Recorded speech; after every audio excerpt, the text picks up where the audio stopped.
What's up, YouTube? That's right, we're back with this series. I've taken like a 9-month hiatus. I'm sorry. I had a shitload of stuff on my mind. But we're back. And I figured this makes it so it's a shorter time for me to, get into it and, edit everything. So let's get straight on with it. Alright, so we're going to be doing the main card. Alright, here's the thing. The first two fights on the main card, I can't say I'm actually that familiar with them. I've been out of the loop of the UFC for like 9 months and haven't really been watching Fight Night, so I can't say that they're that familiar in my head. So we're going to do the smart thing in this circumstance. I believe the first one is Ronaldo Rodriguez versus OD Osborne.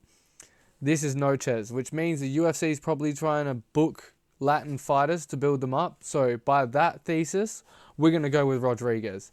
They're probably giving him this fight expecting him to be a title challenger, so that makes it the easier one. Alright, fight number 2. We got Daniel versus Esteban. I'm not going to try either of their last names because I absolutely suck at last names. So it's these guys here or here. Wherever I decide to put them, they're there, alright?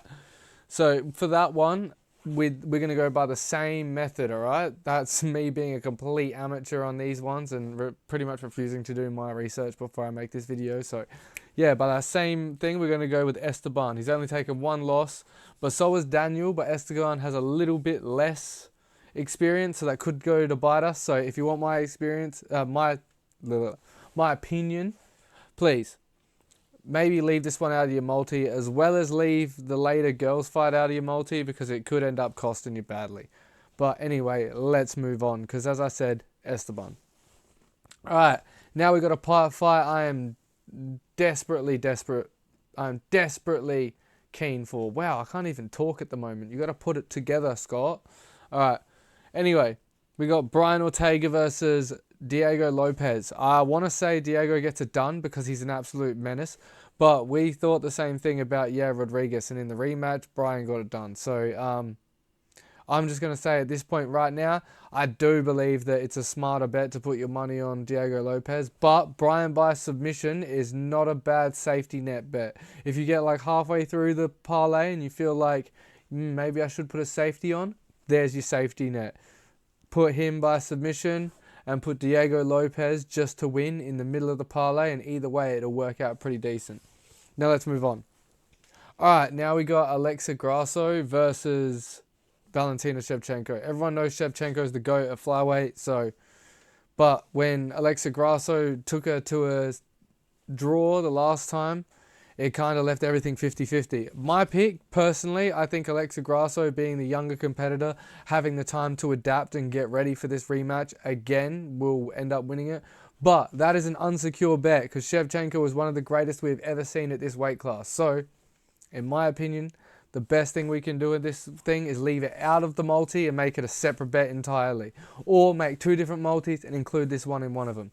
So yeah, what I'm going to say is probably not the smartest move, but I'm going to go with Alexa Grasso, in my multi at least. But if Shevchenko ends up like winning by knockout or something, I will not be surprised.